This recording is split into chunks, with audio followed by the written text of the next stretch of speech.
On November 11th, 2001, greatest receiver of all time, Jerry Rice, becomes the first player in NFL history to score 200 touchdowns in a Monday Night Football game against the Denver Broncos while playing for the Oakland Raiders, doing this at the age of 40 in his 18th season in the league.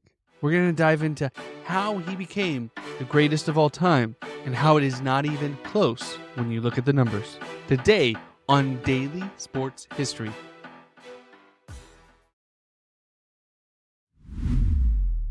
Welcome to Daily Sports History. I'm Ethan Reese, your guide as you daily learn more about sports history, increasing your sports knowledge as we dive into Jerry Rice today.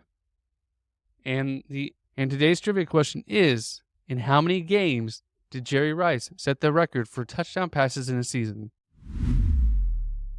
Now, Jerry Rice grew up in a small town in Mississippi, and he was the sixth of 8 kids, and his parents provided as much as they could for all their kids. But that also meant the kids had to help out as well. One thing Jerry often attributes to what helped him have such great hands was that his father was a bricklayer, and him and his brothers would help his father out before and after school laying bricks, and they would throw bricks to each other to help the jobs go faster. So this worked on their hand-eye coordination and strengthened their hands along the way. So Rice didn't really get the chance to play organized sports until high school, but not right away. He would play pickup games, sandlot games, but his mother didn't want him to play football, so he didn't play his freshman year as she thought it was too rough. As Rice was relatively thin, and as a parent myself, it's scary to put your child in a sport where they're going to get hit. But as a sophomore, Rice was actually caught skipping class by the assistant principal of his school, and he chased after him, and Rice took off. His speed was not unnoticed, so the assistant principal told the football coach that he needed to offer Rice a position on the team. And they all got together and talked to Rice's mother, and Jerry told his mom that he really wanted to, and she eventually gave up. Why fight it? He's going to figure out a way to do it anyway. But on top of that, he also played basketball and was on the track team. But on the football team, he actually played multiple positions, going both ways, playing running back, tight end, receiver, defensive back. But he really stood out as a receiver. Now, due to the small size of the school and it being in the late 70s, lots of his stats were gone. But our best guess is that his senior year, he had 50 receptions and 30 touchdowns, which led him to be all-state for Mississippi. But because he was at a small school, of course, he didn't get recruited by a lot of schools. Although he did get reached out to by multiple big programs, including Mississippi State, which was Rice's dream school. But they didn't offer a scholarship.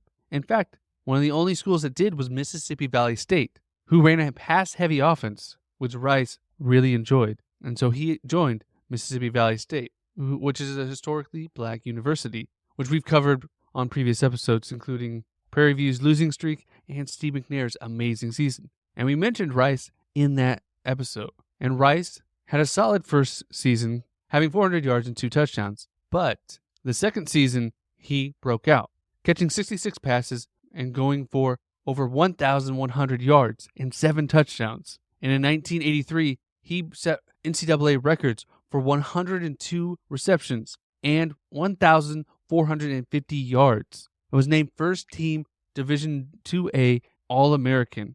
He even set an NCAA record during a game against Southern where he caught 24 passes. And he continued this streak as the next year he broke his own records, having over 1,800 yards and 112 receptions with 27 touchdowns. And again was named an All-American and finished 9th in the Heisman in 1984. So this was just the start for Rice, and it caught the eye of many people in the NFL. Although his production was amazing, he was at a lower level, and he didn't test that well. Running between what measured as a 4.45 or 4.7, he never was the fastest, but he always worked harder.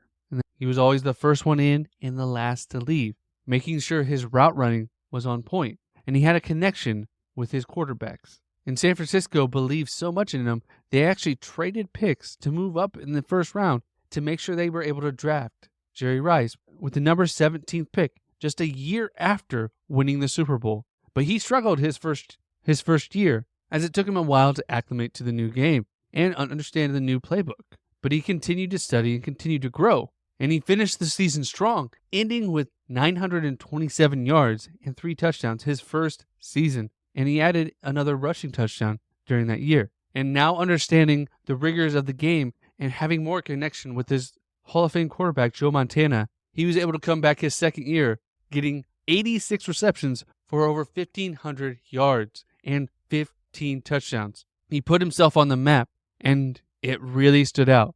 But arguably, the next season was what was one of his most impressive seasons, as it was a strike-shortened season, and the teams only played 12 games. And in those 12 games, he was able to have over 1,000 yards and a record 22 touchdowns. A record that was only broken by Randy Moss by 1 touchdown in a 16-game season. And because he was able to get over 1,000 yards, it continued a streak of over 11 years of having over 1,000 yards, and arguably would have been more if it wasn't for injury. And this is what made him so dangerous as a player, is that he was so consistent. In the 1992 season, he was able to surpass Steve Largent, catching his 101 touchdown pass to become the all-time leader in touchdown passes. And he would play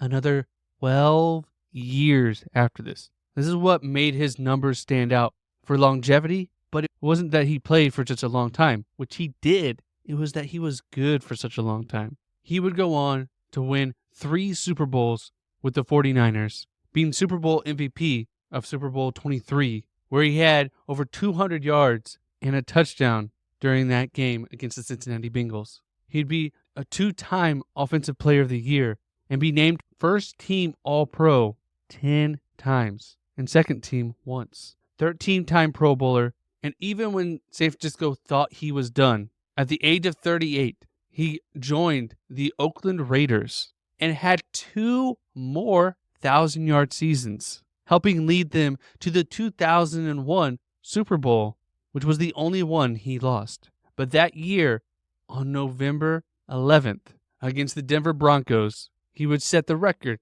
scoring his 200th touchdown. And that same year, he would go past Walter Payton as the all-time leader in yards from scrimmage with over 21,000 yards. And Jerry just didn't know how to quit. And that, sadly, was his downfall. As after his 2003 season with Oakland, where he had over 800 yards, he struggled the next season, and Oakland would trade him to Seattle, where he also struggled, but was able to have 3 touchdowns and over 300 yards. He would try to get on with Denver, but would decide to retire, ending an historic 20-year career with numbers that are crazy.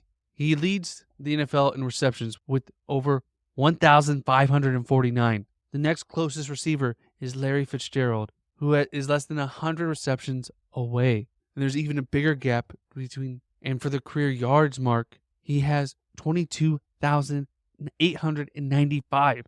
No other receiver has over 20,000. And Larry Fitzgerald's the next closest with over 17,000. He finished his career with 197 receiving touchdowns. Randy Moss has the second spot with 156. And he ended his career with over 208 all-purpose touchdowns, including rushing and fumbling returns. The next closest is Emmitt Smith with 175 touchdowns. And he had 14 seasons with at least 1,000 yards. And no one else has had more than 10 in their career. What made Jerry so special was that work ethic he learned as a child. He had to earn everything. He wasn't the fastest. He wasn't the strongest. He didn't jump the highest. But he was just great at every aspect. His route running, his hands, his football IQ.